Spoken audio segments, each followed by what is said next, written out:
Today I'm going to share my top 7 sourcing tips how you can find a reliable supplier for your Amazon FBA business.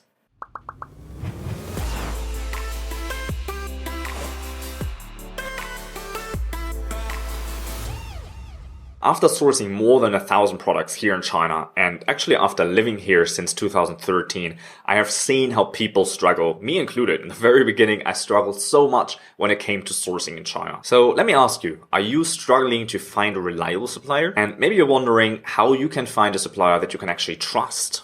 Perhaps you're tired of getting drip-fed with answers from suppliers. Ask them 5 questions and they only come back with 1 answer, right? And perhaps you think you might even be overcharged.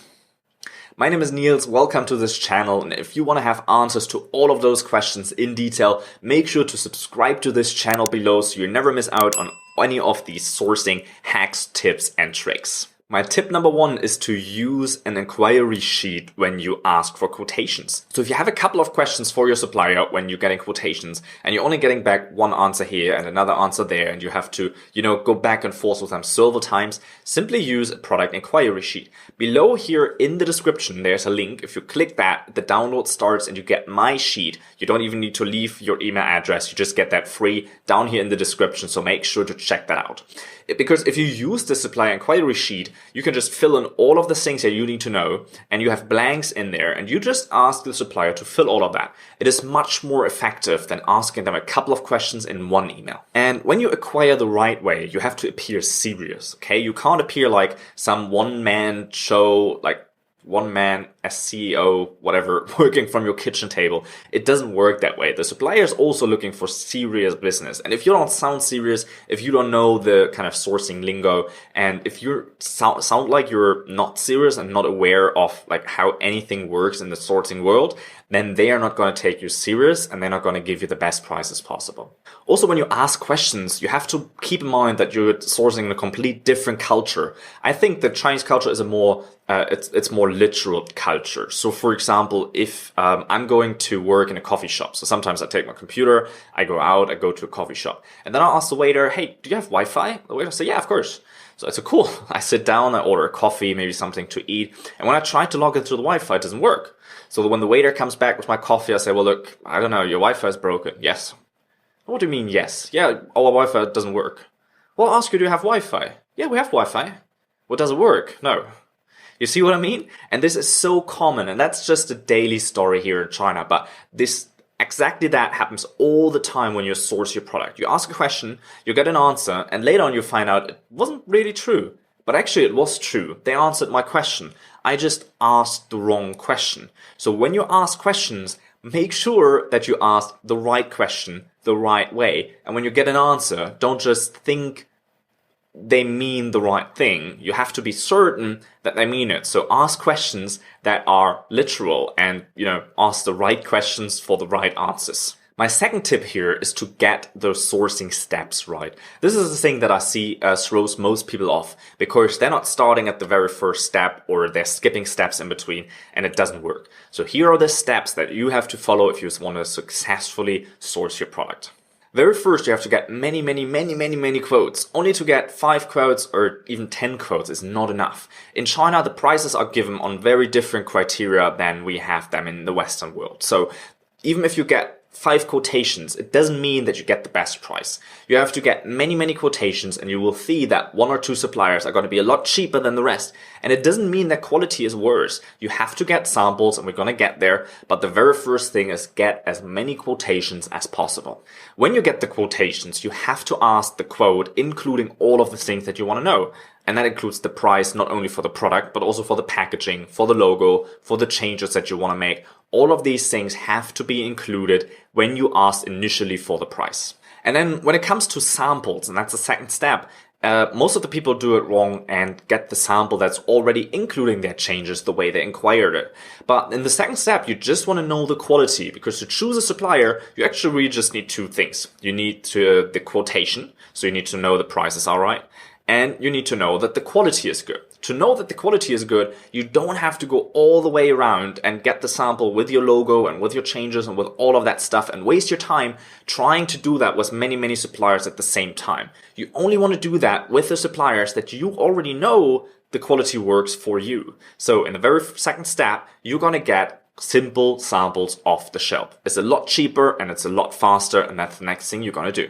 Then when you have those, that's the moment when you actually filter suppliers. So you have the quotation, you have the sample, and then you match them, and only the suppliers that work for you, they go to the next step. Then when you have all of those things, maybe only 4 or 5 suppliers are left. Then you go back to all of those suppliers and already start negotiating the price. So you go back and you basically take their excuses away that their quality is better than the competitors and that's why their prices are higher, right? Because now you already have samples. So you can go back to them and say, well, look, I don't think your prices are very competitive. I have your quote here, and I also have your sample here, and I made inquiries and I got samples from other factories as well, and they send them to me, and the quality actually looks the same, but your prices are a lot higher. So maybe we can do something there. I have to speak, I have to give the prices to my boss, and my boss has to approve. So please, it would be great if you could, give me a new offer. And then probably 1 or 2 suppliers fall out again. So now you only have 2 or 3 suppliers to work with when it comes to customizing your sample. The customization process can take a long time, and in that stage, that's the moment you want to have your logo, your changes, your packaging, and all of that stuff. Now it's a lot easier to only work with 2 or 3 suppliers here, and then in the end, either the one that's fastest, or you see, well, supplier number A works the best, so you're going to choose them. But now you have a small handful of people that you can actually compare and work with to get your customized product. If you want to learn more about the process, head over to easypeasysourcing.com/training, or just find the link below in the subscription to sign up to a web class that I have for you that's called How to Find a Reliable Supplier in China Without Getting Screwed by Alibaba Suppliers. It's free. My third top tip here I have for you is to change your mentality about sourcing. If you're looking out for suppliers, I think a lot of people see them as their enemy. It's not your enemy. It's supposed to be your partner. Okay, so you have to change your attitude and your mental state, and don't go out and look like, oh, maybe they're screwing me, maybe they're overcharging me, or maybe they want to take advantage of me. You can't go in and find a partner that's supposed to supply you in long term with that attitude. So you have to make sure that you have a little bit more of a partner mentality and a bit more of a friendlier view of suppliers in China. With that, we come to my 4th tip, and that's really about the culture. You cannot expect that in China, the culture and the people think and act exactly the way that they do in your culture. It's just 2 different things. So sometimes you have to be a little bit more patient. You have to praise people rather than be angry with them. Praise them for coming back to you quickly instead of getting angry that they forgot something.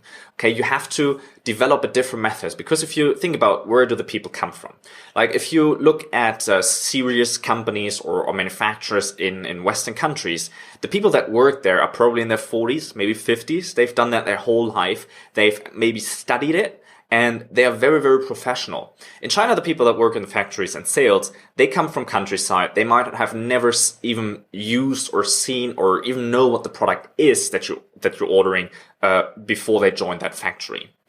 The people that work in the factories have a very, very different understanding, a different mentality, and a very different education. They're not working in the factory after they learned the job, after they made an apprenticeship, or after they, went to university for it. They come straight out of school. Sometimes they're just 18, sometimes they're even younger, and they start working in the factory. They know a little bit of English, and that's good enough as a qualification. So make sure that you realize who you're working with and adjust your standards a little bit. Sometimes you have to be a little bit more patient, We all want the better prices sourcing in China, right? We all want to have the cheap product, the fast delivery, all of that stuff. But it comes at a price, right? And the price might not be money, but the price might be your patience and changing your attitude a little bit and realizing that when you're sourcing in China, you're not going to Walmart and picking things out of the shelf. To understand a little bit more what I mean with that and give you some more advice on that and how to use and read face, there's a second video up here. And if it isn't up there yet, then that means it isn't out. So make sure to subscribe to the channel. And in that video, we're all going to be talking about the culture and, the personal things and how to keep their face and, don't make them lose face and all of these things up there in the video. Again, if it's not there, just head to the subscribe button below. The fifth tip I have for you is to get a sourcing agent. Because if you have the right sourcing agent, you're going to save a lot of time. They're going to get you better quotations and they do all the work for you for a little fee. And that fee is actually so low that it's, you can pay them with the money you save because they get you a better price. If you have the right agent, they can immediately see if you're dealing with a trading agency or if you have the right supplier. They can validate them, just give them a call, arrange quality controls, bundle your samples, and do so many more great things for you. So I absolutely encourage you to get a sourcing agent. My tip number 6 is to get a backup supplier. So as I said earlier, you might have 1, 2, or 3 suppliers left when you go into the stage of getting your customized samples with your changes. Well, when you get that from multiple suppliers, you're gonna have, you're gonna end up with multiple samples. And that's a good thing, because if you have multiple samples from multiple suppliers with all your changes, then you can choose and you'll always have a favorite supplier, and that's gonna be your supplier.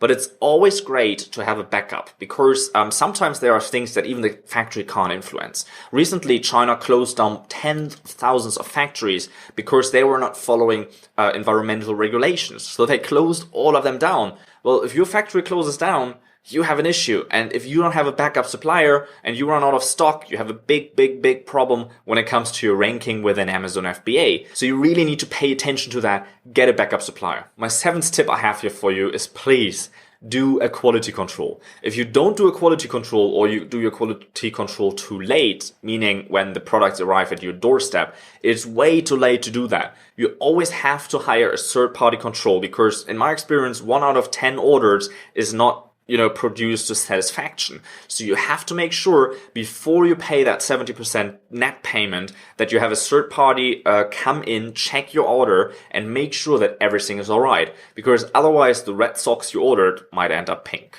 What you're gonna do? You send them all back? Well, your money is gone. Your margin is completely gone for the product. Plus it will take so long that you're out of stock.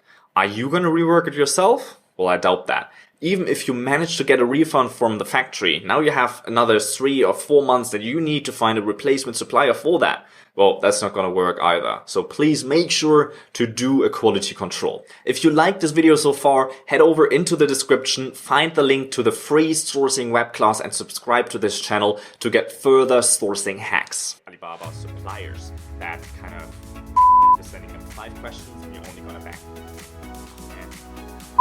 So if you ask your supplier for a couple of and then they order, not expect in China to be everything. To understand a little bit more what I mean with that, I'm gonna make another video. So you really need to make, and don't do the quality, maybe not.